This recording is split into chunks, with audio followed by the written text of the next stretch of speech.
Bismillahirrahmanirrahim. Assalamualaikum warahmatullahi wabarakatuh. Di tutorial kali ini kita akan membuat history pembayaran. History pembayaran ini dikhususkan bagi yang login sebagai siswa. Di sini username kita isi dengan NISN dan password diisi dengan NIS. NISN 20 20 20 21 122 345. Kebetulan NISN dan NIS-nya sama. Kita akan isi.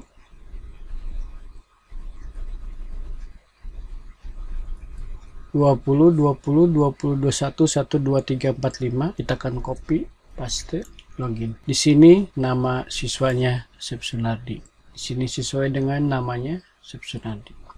Kita akan bikin history pembayaran. Kita klik historinya, not found. Jadi begitu diklik history dia akan new tab. Buka headernya, kemudian di historinya kita akan tambahkan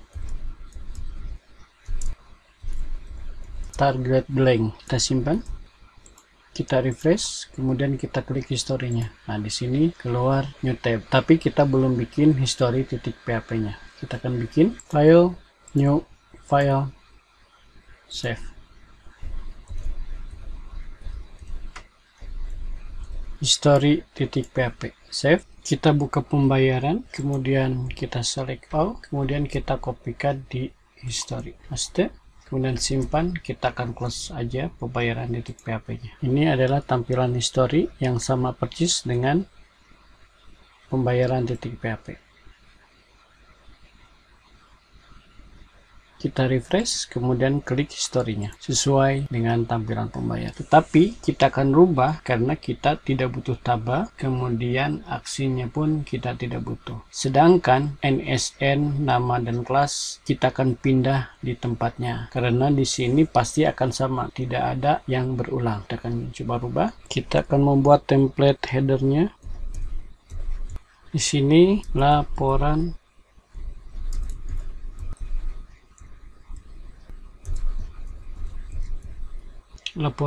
history pembayaran. Kemudian ini bodinya kita akan ambil dari pembayaran. Kita ambil dari A1, kita copy sampai bawah, sampai table, kita copy dan kita pastikan di history. Paste, kita simpan. Jadi di sini karena membaca query kita akan butuh include. Copy, kita akan taruh di atas. Simpan.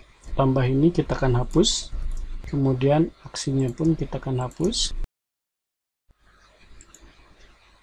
karena kita akan menampilkan NIS, nama dan nama kelas. Sedangkan NIS ini kita tidak bisa peroleh dari get ataupun post, sehingga jalan satu-satunya kita menggunakan session dan sessionnya NIS. Nah, setelah itu kita akan cari dari tabel siswa nama, sedangkan nama kelas itu didapat dari tabel kelas. Untuk itu kita akan join tabel kelas dengan tabel siswa sebagai primarinya ID kelas, dan di sini tabel siswanya sebagai tamu atau secondary. Di sini kita alias tbl spasi a, itu alias, sehingga kita tidak perlu nulis tbl.id underscore kelas, tapi cukup dengan a. Begitupun yang tabel kelas kita ganti atau pakai alias dengan b. Setelah ketemu, maka di sini kita akan bikin variabel nama diambil dari database atau datanya nama. Ini sama kelas, ini juga kelas. Setelah itu kita akan taruh di atas tabel. Sebelumnya diisi oleh tambah. Kita tampilkan cuma tanggal bayar, nama bulan, jumlah, dan nama petugas. Kemudian adapun isi dari tabelnya, tabel pembayaran kita joinkan dengan tabel petugas. Seperti halnya yang di atas, kita pakai alias juga,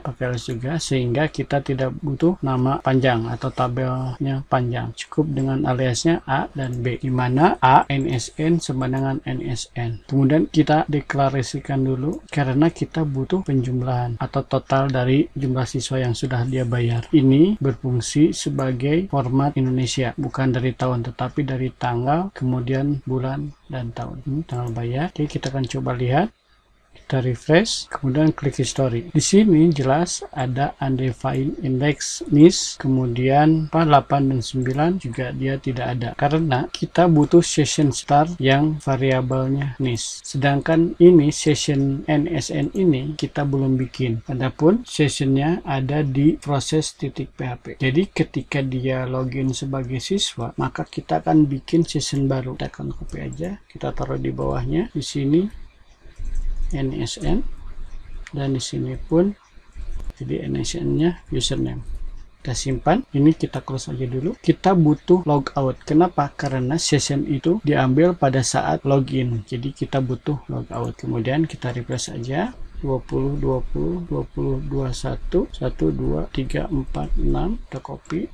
Data ini sesuai dengan ini ya, data dari database-nya atau dari tabelnya, dari tabel siswa. 0, 1, 2, 3, 4, 6. Ada 5, ada 6. Kita ambil yang 6. Kenapa? Karena 6 sudah ada pembayarannya. Kita login, kita history, klik, sudah tampil. Kita isi di sini SN, kemudian nama dan kelas. Kenapa kita taruh di sini? Dia tidak berulang, sedangkan di sini mungkin aja tanggalnya berubah atau bulannya berubah sesuai dengan nama siswanya ini. Itu saja mengenai history pembayaran. Assalamualaikum warahmatullahi wabarakatuh.